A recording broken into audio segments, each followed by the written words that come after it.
Ano ba si Tulas?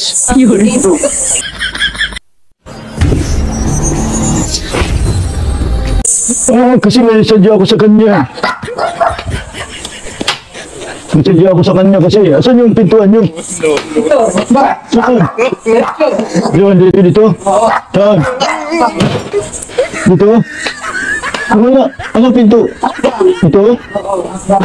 Ito, pinto nyo. Ganda naman bahay nyo ah. Si Tulas? Maganda bahay. Hindi pala ako nakakita. Ano pa bulag ka? Hindi pala ako nakakita. Kasi nga, bulag ako eh. Saan? Asan si Tulas? Dito. Saan? Diretso. Diretso saan? Diretso. Diretso dito? Oh, diretso. Saan? Doon? Gi. Kanan. Hindi, upo ako eh. Sa upuan nyo. Upo. Ay, ba't parang tayo ka na bulag ka? Hindi, bulag ako eh. Bulag ko. Bulag. Bulag na eh. Bulag ako eh. Bakit ako ito ay nakaharap? Hindi bulag na eh. Upo ko ah. Saan si Tulas? Kasi may sadya ako sa kanya eh. Hintayin mo. Lalabas na. Lalabas. Mangungutang ako eh. Pangungutang mo. Kasi may tatayo ako business. Hindi, meron ako mga tauhan. Oh, sino lahat? Ang pangalan ng business ko, Panis Overload. Panis ka. Oo, kasi yun ang trending ngayon, Panis Overload. Kailangan ko malaking halaga. Asan si Tulas? Hindi na.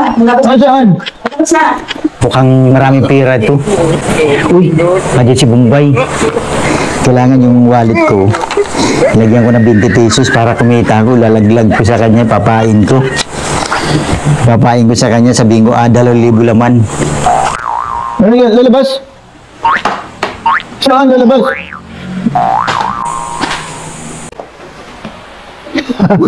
May nahulog na wallet.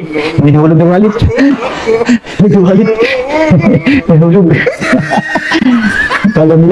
Kala nila bulag ako ha. Hindi ako bulag. Hindi ko na. Nangungutan kasi ako tama-tama ito. Tama-tama. Ay.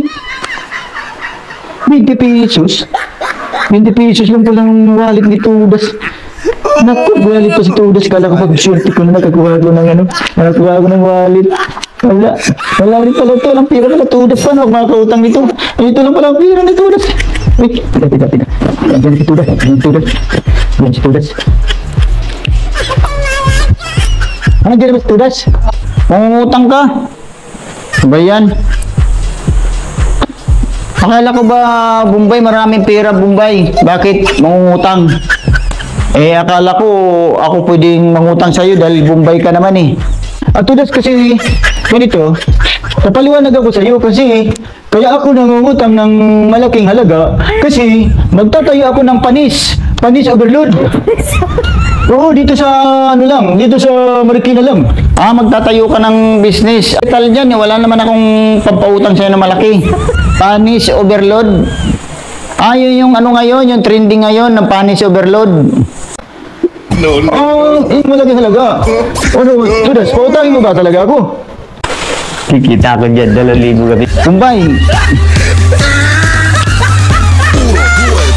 Nawawala yung wallet ko eh. bakit? Anong may nawawala kang wallet? Wala akong nakuha wallet. Nakita mo naman bulag ako eh. Wala akong kasi bulag ako, wala akong makuha wallet sa'yo. Walang nandito eh. Malaki ang laman nun. Bakit? Nawawala wallet mo? Magkano ang laman? 2,000. Nako, kailangan bayaran mo yan, Bombay. Ikaw lang nandito. Kanina, wala na wallet ko rito. Bayaran mo yun ha, 2,000 laman nun. 2,000 laman ang wallet mo? Wala ako na kasi alam mo naman bulag ako eh. Kaya nga ako mangungutang sa'yo eh. Grabe ka naman, ako magbibitangan mo pang wallet mo nawawala. Wala ako nakuha ang wallet. Hindi ako nagsisinungaling. Tudas. Sinungaling, ang laman talaga nun, 2,000. Promise. Kasi kanina, nandito yung kanina wallet ko. Nung dumating ka, bigla na wala. Wala na wallet din sa akin, 2,000 talaga laman nun. Kailangan bayaran mo yan. Pag hindi, papapulis kita. Wala naman talaga. Wala akong nakuha ang wallet eh. Magkano laman? Uli. 2,000. Ikaw, tudas talaga, sisinungaling ka eh. Wala naman laman wallet mo eh.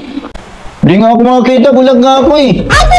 Ano kaya yan? Ako pagbintangan ako, kaya nga ako pumunta rito, ako mangungutang, ako magbabayad 2,000. Hindi ako bulag. Tingnan ko nga. Mangungutang kasi ako, tama-tama ito. Tama-tama. Ay, 20 pesos? Anong nalaman na walang laman yung wallet mo? Eh, ibig sabihin, ikaw kumuha. Masama magsinungaling tudas. Eh, ang totoo tudas, hindi talaga ako magbabayad sa iyo ng 2,000. Kasi, ang laman ng wallet mo, sisinungaling ka eh. Wala naman 2,000.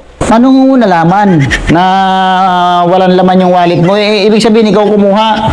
Tudas, to be honest, may kasabihan kasi na honesty is the best policy. Kaya Tudas, ang wallet mo talaga nasa akin Tudas. Pero yung sinasabi mong 2,000, wala. Kasi, ito lang ang laman Tudas eh. Oh, 20 pesos. Oh, tapos pilitan mo, oh, 20 pesos. Akala mo Tudas ha, bulag ako ha. Hindi ako bulag. Pagkakapirahan mo pa ako Tudas ha. Ganun ba? Langya ka Bombay. Nagpanggap ka lang palang bulag, di ka pala bulag. Oo nga, bawal magsinungaling ano. Totoo Bombay, pasensya ka na Bombay ha. 20 pesos lang talaga laman nun eh. Isa lang nga rin kumita, kaya ako nagawa yun dahil kaya ko sinabi sa 2,000 ang laman ng wallet ko. Kasi kailangan ko ng pera eh. Totoo talaga nun eh. Kasi alam ko marami kang pera. Akala ko kikita ko. Oo, pasensya ka na Bombay ha. Sige. Gano'n mo galit? Huwag gano'n mo galit Bombay. Pasensya ka na ha. Oo, pasensya ka na. Sige, bye-bye. Booking ako. Nabuking ako sa magsisinungaling ko. 20 pesos naman talaga ang laman. Masama talaga magsinungaling. Kala ko kikita na ako Bombay. Wala rin palang pera yun eh. Saka niloko ko, hindi pala nang pala bulag yun. Buti na lang Bombay, malis ka kung hindi ka umalis. Talaga naman, nagdidilim ng paningin ko sa'yo Bombay. Buti na lang malis ka. Niloko mo ako eh, bulag ka eh. Sabi mo bulag ka. Tapos dating dito, nakita mo yung wallet naman, 20 pesos. Yung pala hindi ka bulag. Lesson na to ano, na dapat masama mangloko sa kapwa. Kasi ito pala si Bombay, pumunta rito sa akin mangungutang. Kunyari lang palang bulag. Ngayon, ang ginawa ko naman, pinainan ko, nilagyan ko ng 20 pesos yung wallet ko, nilaglag ko ngayon. Tapos, sinabi ko na ang laman ng 2,000, wala, kahit na wala naman 2,000, kala ko kikita ko, hindi pa pala, ako pala na, ano, na booking. Kaya masama magsinungaling. Kaya ito, wag nyo tularan yung ginagawa ni Tudas, no? Mga kagagulo. Tama si Bombay na honesty is the best policy.